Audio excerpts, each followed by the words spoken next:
Hello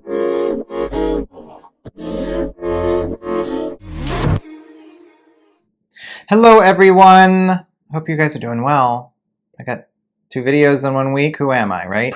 No, I was sitting here and working on a costume, and I thought, oh, this might be something good to show, and so I thought maybe I'll make a little quick video. So I'm not doing any fun editing or show my face or anything. I'm just going to have you on my hands today.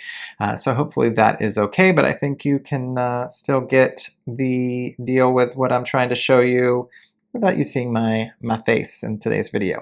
So just my hands. So I've been working on something today, and I thought, oh, this would be nice to show. I think this would be interesting, because I know I had a couple people asking me about this. And so, but before we start, I did get a new super chat since our last video. Now, if you don't know what a super chat is, basically it is a way to show your thanks by throwing me a little bit of money. Now, of course, you do not need to do that, but if you feel like you would like to support the channel and enjoy what you're seeing here, you can give me a super chat, or super thanks, which basically you just go below this video and you will see something that says share, and then next to that there should be 3 buttons. You click on that and it will say thanks, and you click there, and you can decide what you would like to donate to the Brad Griffey's YouTube channel to help keep creating these videos. But it is very helpful when people do that. However, I'm not asking for it, because just by watching these videos I also make a little bit of money off of that. So but if you feel like you would like to help out and do a super thanks, then that would be really nice. And I have agreed that if anybody who does a super thanks, I will give you a shout out in a future video. So that's what I'm doing today. So you can either just leave a comment like, thank you for this video, or say something nice, or you can even ask a question. If you have a question for me, I will answer it, and I will give you a shout out in a future video. So I got a super chat from my friend from the north of Canada, Beth Brinston, and she has been kind many times to me with some super thanks, and she just says thank you. So I thank her for her generosity over this YouTube journey that I've been doing for the past, I don't know, 10 months or so.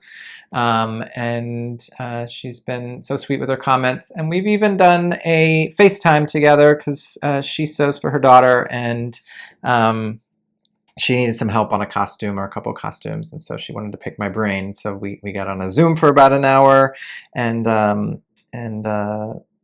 talked out whatever she needed help with to help her on costume that she's making for her daughter. So of course you can, if you are interested in that, you can email me at bg@bradgraphies.com, and I can try to help you out. You can pick my brain, and we can do a FaceTime or a Zoom and help you on your sewing project if you are a little stuck in an area.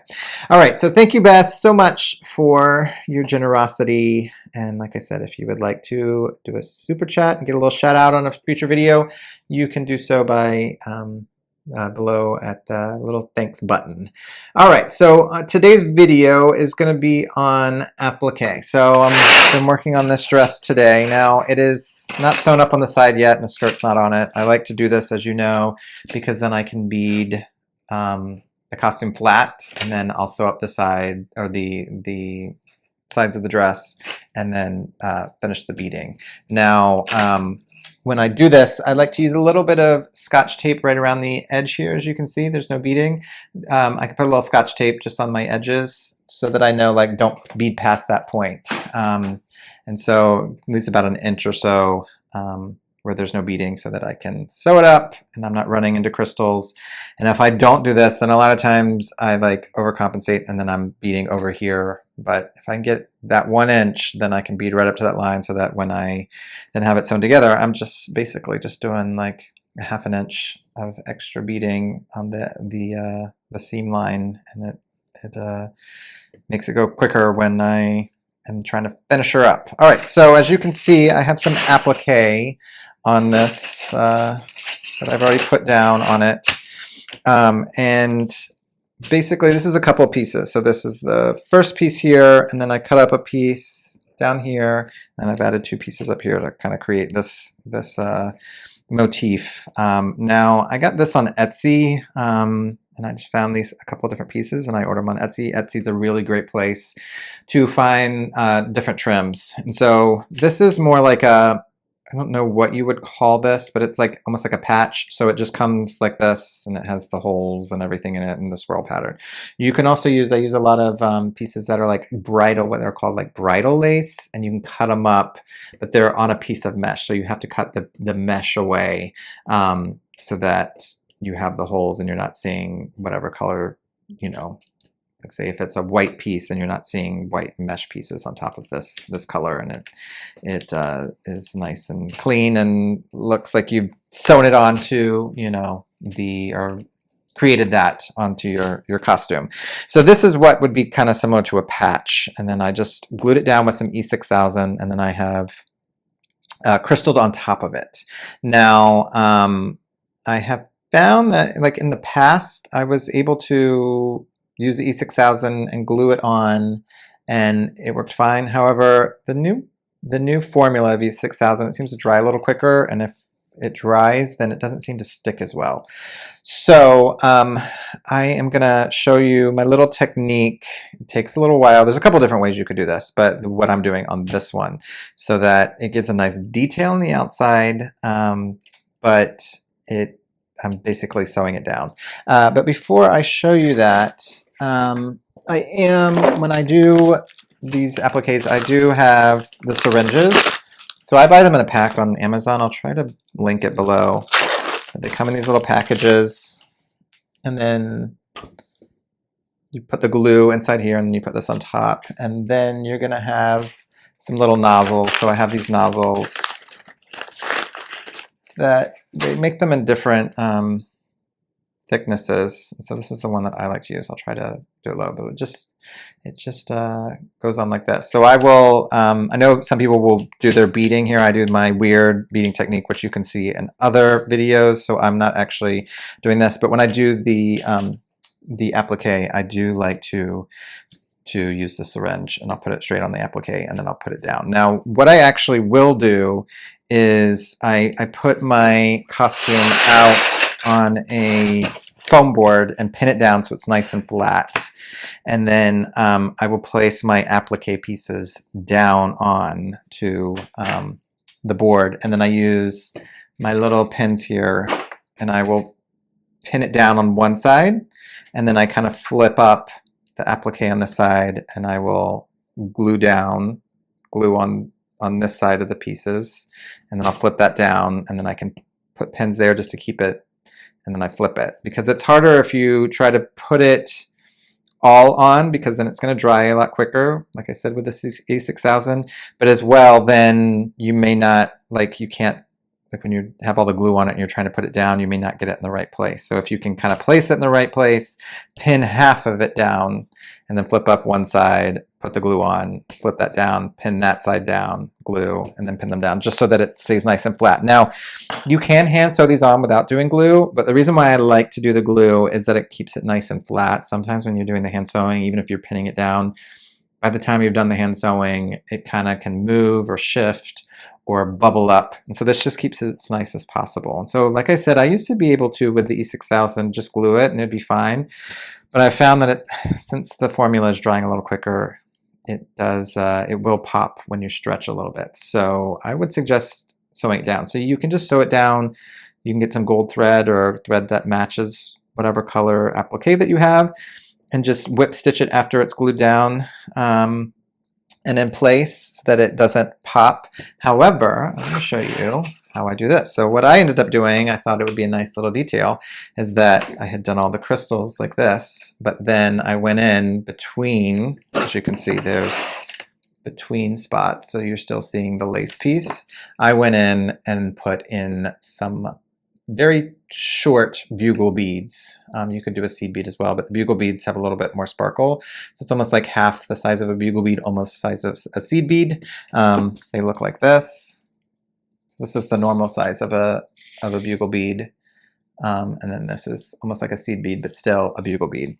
And so I went in and did 2 bugle beads and just went around and sewed it down. So I'm going to show you how I did that. And then I'm going to show you also how I do my little drip drops there, so that you have a little bit of movement if you like that. So this is kind of like an Arabian costume. So they always have some sort of like movement in like hanging dangle beads. But I don't know, I just think this looks so great with these beads sewn on. It just gives it a little extra depth, and then you're basically sewing it down to the costume so that the glue won't come up, but you're giving it a little more detail in there compared to this. I don't know if it picks up on camera the amount of detail that is in this compared to over here, but this looks really great in person and just looks like a lot of time was spent on this part. I know, you know, from far away, nobody's probably going to see these little beads, but when you're up close, like I say, it gives a nice little detail, and people can really see the time and effort that was put into it. And this is the inside if you want to see my sewing skills. Doesn't always look so pretty inside, but yeah, this looks good. Okay, so I get myself my beading needle, and I'll have below as well a little link to my beading needles, but the beading needles are really thin, and go nicely into any of the beads or whatever. All right, so what I'm going to do is I'm going to find an area where I want to start. So let's start down here. And I'm going to poke up through here, and as you can see, I have where you're seeing a little bit of that applique. So I'm just going to put 2 seed beads onto my needle, and then I'm just going to place in, go through the dress, pull through. And then this is just a way to kind of sew it down. I mean, like I said, if you don't want to spend the time putting the beads on, or you don't want to do any of that, you can just go through and whip stitch it down. And it may be fine, quite honestly, to not just to glue it on. As long as you get it good, maybe you put it on and you see a couple places I've lifted. If you just go and put in some E6000 on those places, it probably will then stay. But I've just found with the new formula that it does seem to pull and pop up a little bit, but it probably would stay if you put down some, and then if it pulls away anywhere, just add some extra glue. It should stay down, because that E6000 really does work when you get it to do right. But if you want to just do the extra sewing to make sure that it really stays down, because you may not mind that it like pops up in a couple of areas if you're doing it for yourself or your child. For me, since I'm doing it for customers and they're spending a lot of money, I like to make sure that, you know, everything stays in place. So anyway, I just basically keep going through and just get all these areas in between each of the crystals on the applique piece. And then I can just have that nice little there, and you're sewing it down so it's not going to pop. And it's super, super easy to do this. And so you're just kind of securing everything and then sewing it down. So I know that's quick and easy. And then I also like to tie off. I mean, you can tie off after each one, but it's not, this will like make the stretch go down a little bit just in this area. So like people ask me all the time when I do beading, like, does it lose stretch? So it still stretches a lot, but if you're just in this area, it's not going to stretch as much because it's in that area. But when you have the full surface, if I was doing applique on the whole thing, then yes, it's going to really take out the stretch. But when it's just kind of down the center, then you're still getting the stretch from here and down here, and it's fine. But I do like to tie off after maybe every 4 that I do. So just in case the thread does pop, then you can have a little stop there, basically, because if you do not knot off after every couple and the thread breaks, then you'll lose everything within that piece of thread. So this is pretty simple and easy, but I just thought it might be nice to show y'all how I was doing it on this one.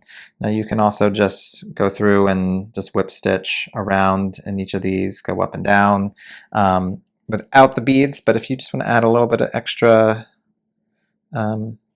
detail into your beadwork, but also securing it, then I think this is a great way to do that. So very easy. All right, so I'm going to do one more. And I'm going to tie off, and then I'll show you, because I'm not, you get the deal of what that is. But tie off, make sure it's secure, and then I'll tie off back here. Basically, when I tie off, I like to kind of make a knot or a loop, go through that twice. And of course, I'm getting a knot within my knot. When I do that, see, it happens to the best of us. When I do that, I just have to re-knot it. But normally I do that loop twice. Try not to get a knot within the knot, so then it's messed up, but that's good. And then I can just go off. Now this thread is just regular old all-purpose thread. I like to use Dritz, or not Dritz, Gutermann thread. And so they have a lot of different colors. You can find it on the internet. I used to go find my colors at Joann Fabric, but now Joann Fabric is no longer in business. And so unfortunately, I can't go there in person and check out my colors and then order online, but you can order different colors online, I guess, and then do it. All right, so as you can see, the difference in detail between this side, which doesn't have any, and this side, I think it looks really pretty. All right, now I'm going to show you how I do my little dangles. So I do, when I do my dangles, I do like to knot off at the beginning and then at the end of each one, because you want to make sure that they stay in place. Now I have my bugle bead, and I'll be using 2 of these, and then I will be threading it into these are bead teardrops, which means that there's 2 types of teardrops. There's ones that are pendants, which basically has the hole just at the top. I don't know if you can even see that. There's a hole at the top, but with this one it's a bead, so it's actually going through the center like that. So I like to use these. I like the shape of these. So I'll put 2 of my bugle beads onto the thread, and then I will do my crystal, and then I will use a seed bead or a little bugle bead at the end so that I can then go back up through, just like that. And then I will go back into the same place that I started, pull the thread all the way through. You don't want to pull it too tight, because then it won't have movement. And then I go onto here, and then I will tie off. I'll make my loop, and I go through twice, and then I pull, and then I'll go to the next area, which is basically just right next door, because sometimes, like with this one, I'm doing them real close together, but sometimes I will skip and just have them not as close together. But for this one, I want them really close together. And so then I go back, and then I will knot it off again. And then I'll add my 2 bugle beads.